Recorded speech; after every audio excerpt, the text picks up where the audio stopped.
of how everything is connected and how everything is interconnected. So whatever we are doing to the animal kingdom, it is projected back at us, right? So we become enslaved by the system. We become enslaved by this, I would say, yeah, kind of like we are stuck in this rat race. Exactly that, right? So if we inflict that suffering on other living beings, we are suffering. And many of us may think, oh, we live in a good neighborhood. We live in a luxury home. We have everything that we need. However, guys, all of those are basically material possessions. All of those are kind of illusory constructs in that sense. Yes, it's very nice to live in a really nice house in a really nice neighborhood and basically making sure that your kids are going to really good school. However, if you're working 70 hours per week, and for example, if you on the weekends and after even 5 p.m., after your work hours, you are at home and you are on your computer while your kids are growing up, while your kids are doing first steps or saying the first words in that sense.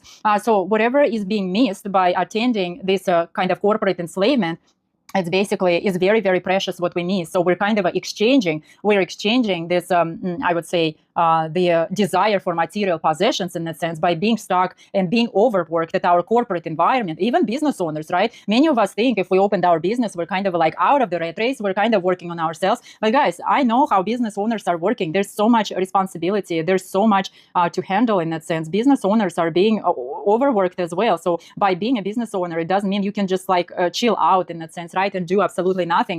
Many business owners are overworking even harder than some people in corporations in that sense. But yeah, big corporations, they don't have our best interests, but this is all the projections of basically those are reflections of our collective projections, right? So whatever we do to animal kingdom, it is manifesting within our life. We're basically locked in small cubicles. If we place, I would say, if we place animals in small cages and small boxes, all of us are being also kind of, we are placing ourselves in small cages and small boxes in the form of kind of very teeny tiny apartments in a big, I would say, cities.